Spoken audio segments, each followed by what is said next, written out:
il y a un débat feutré, qui n'est d'ailleurs pas réellement déchiré par le mouvement, mais il y a un débat que les élus, compris et observé, sur quel type de fédéralisme sommes-nous en état de défendre. Je dirais qu'il y a deux choses. Vous avez compris dans les écrits que j'ai jusqu'à présent proposés à votre réflexion que je pense que le mouvement doit produire une réflexion, un corpus d'idées, absolument. Ça n'est naturellement pas exactement un think tank, nous n'en avons pas réellement les moyens, même si nous en avons plusieurs des compétences. Mais ce n'est pas une raison pour ne pas avoir un corpus de pensée. Le mouvement n'a aucune chance d'exister dans les médias ni nulle part ailleurs s'il n'a pas son corpus d'idées. Ça, c'est la première chose. Ce que vous dites les uns et les autres sur le fédéralisme ne me semble pas du tout un obstacle à la pédagogie et à la pression que nous devons faire sur les élus de la nation pour qu'ils se soucient de cette chose qu'on n'aurait même pas osé prononcer sur la place de Saint-Germain il y a 10 ans, qui était une sorte de rêverie. On était pris pour des fruits qui aujourd'hui apparaissent un peu comme la trousse de secours, le salut européen et probablement le salut du cours. Je suis donc pour une position très claire. Il faut produire notre pensée, et je suis pour un fédéralisme des fonctions régaliennes, afin que ma conception des choses est assez simple. Ce qu'un État ne peut pas faire tout seul, seule l'Union européenne, dans son esprit le plus communautaire, peut le faire. C'est vrai de la défense, qui bouge un peu plus qu'on ne le dit, et que les restrictions budgétaires et budgets militaires à venir feront bouger davantage. Ça me semble heureusement inéluctable de s'engager dans une réflexion, puis peut-être un état-major des plans européens, dont il est question dans quelques pays, notamment pour l'instant.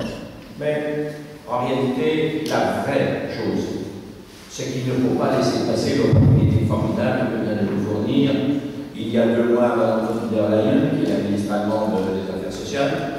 Il y a 15 jours auparavant, le coup de canon terrible de l'ancien chancelier Kohl qui a déclenché toutes les prises de parole en Allemagne d'ailleurs. Qu'il ne faut pas laisser passer les efforts de M. Schöne, vieil ami d'Alsace que je connais bien et que je respecte infiniment. Et surtout qu'il ne faut pas laisser passer ce que vient de dire Mme Merkel. J'appellerais ça le fédéralisme d'opportunité. Nous serions de très mauvais instigateurs de l'action politique si nous n'arrivions pas à prendre à la lettre ce qu'elle a dit. Qu'est-ce qu'elle a dit?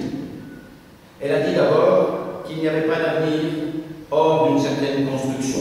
Elle a dit si l'euro va mal, l'Europe, c'est-à-dire l'ensemble de l'Union, ira mal. Et si l'Europe va mal, elle a dit une chose formidable que nous ferions bien de nous examiner nous-mêmes dans notre propre pays, l'Allemagne ira mal. Ça me semble une déclaration tout à fait fondamentale, je n'en ai pas le temps. Elle a dit, précisé, qu'elle n'était pas opposée à l'élection du président de la Commission européenne au suffrage universel. Vous imaginez le pas? On n'aurait jamais osé dire ça fait 5 ans ou 10 ans. Elle a dit également un certain nombre de choses, notamment sur l'organisation des marchés financiers, faisant un pas décisif, y compris contre une partie de son parti, afin que l'inflation, sous réserve de contrôle strict, et c'est bien la moindre des choses, et c'est pas nous, 1790 milliards d'euros d'endettement, pratiquement, qui sommes placés pour dire le contraire. En revanche, la France, et on peut trembler, on ne comprend pas que le gouvernement, le lendemain matin, n'ait pas envoyé à Berlin au moins son ministre des Affaires étrangères, c'était son Premier ministre, pour dire « Top, nous entrons maintenant tout de suite en discussion pour proposer aux autres Européens une méthode de négociation pour construire cette Europe, fédérale ou pas, qu'on le dise ou pas selon, nous le dirons. Que si des pays n'osent pas le dire, au moins que les instruments tels qu'ils sont proposés le fassent. Et c'est vraiment quelque chose de très important.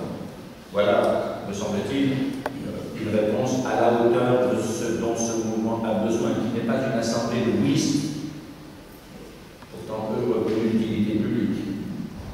Alors que nous, malgré les efforts de M. Sauron et peut-être de Christian Philippe, je l'ignore, nous n'avançons pas assez vite parce qu'on n'est pas considéré à notre juste niveau et qu'il faut là un logique politique tout à fait important.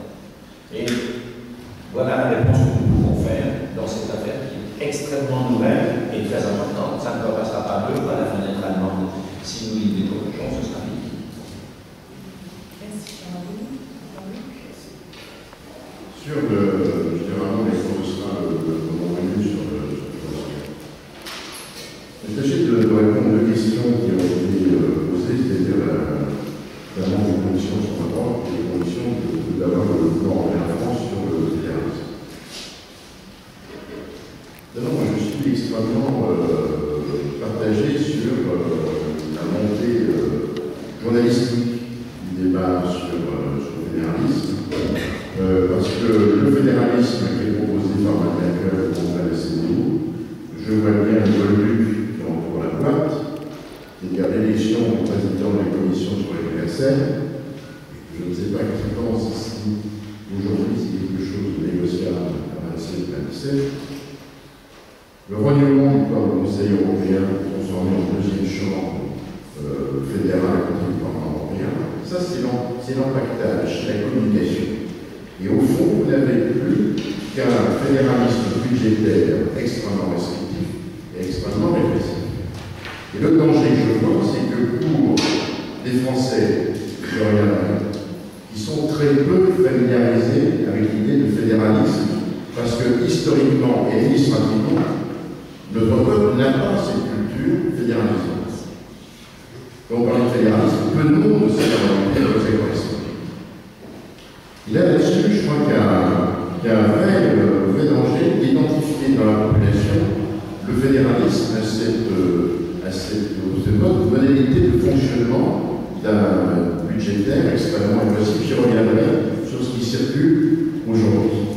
Alors, ce soir, parce que j'ai vu dans la soirée, le gouvernement français, le gouvernement devrait faire une commission commune de la loi après-demain. On pourrait bien voir ce qu'on peut mettre sur la loi. Mais ce que je veux dire, c'est que il ne faut surtout pas identifier le mot fédéralisme avec cette remise en ordre de convergence budgétaire. L'autre problème que ça, c'est pas le fédéralisme. C'est un mode de convergence au sein d'une zone monétaire, mais c'est pas le fédéralisme. Et je pense que qu'est-ce que veut faire le pouvoir européen en France au fédéralisme? Ben, c'est déjà essayer de se donner des outils pour populariser cette idée fédérale et rendre quelque chose qui est minoritaire dans le monde politique et qui n'est, sauf à ma part, jamais évoqué dans la scolarité et qui est même au contraire dans notre pensée jacobin, centralisée. C'est vraiment une culture, le fédéralisme, que nous n'avons pas. Donc déjà ça, je veux dire, moi je ne vois pas comment nous pourrions lancer comme ça à la suite d'un projet de population qui ne connaît pas le monde du fédéralisme et qui pourrait finalement être un peu réchauffé. Sur la réalité, en plus en 2 minutes, des conclusions de la Merkel. Alors déjà 27, c'est bloqué puisque vous avez Britanniques ont dit si jamais on veut prendre du pouvoir de l'UE, on fait un référendum de menaces qui bloquent l'évolution à 27, et personne aujourd'hui ne songe sérieusement à l'évolution à 27. Et quant à la zone euro à 27, nous avons les Grecs, les Italiens, les Espagnols, les Portugais, les Belges, et nous-mêmes, je parle de travail de santé. Je veux dire, un fédéralisme surprend dans ce cadre-là au niveau budgétaire. Alors, moi, la solution, ceux qui ont fait de faire le lien, j'ai mis en train de communication dans un lycée qui sera disponible début décembre. Moi, ma solution d'un fédéralisme, c'est un fédéralisme sectoriellement partiel, juridiquement partiel, qui monte en puissance. Et on commence par des gens qui, au sein de l'UE, font un fédéralisme, je fais ça la fédération rénale, France, Allemagne, Benelux, et qui mettent véritablement un fonctionnement fédéral, c'est-à-dire qu'ils n'ont plus qu'un représentant au niveau de l'UE par les ministres fédéraux nationaux, mais en même temps le parlementaire européen, ils constituent finalement une fédération fédérale au sein de l'UE, jusqu'à ce que commence à 5, 7, 8, 9, 10. Il ne peut pas y avoir aujourd'hui de négociations politiques sur un saut aussi important dans le flou idéologique qu'on va fédéralisme. Je vais donner un exemple, moi qui personnellement, qui me choque beaucoup, peut-être que je suis le seul. La Commission propose un paquet de mesures supplémentaires au niveau budgétaire pour la fin novembre. Et dans les nouveaux pouvoirs qu'elle donnerait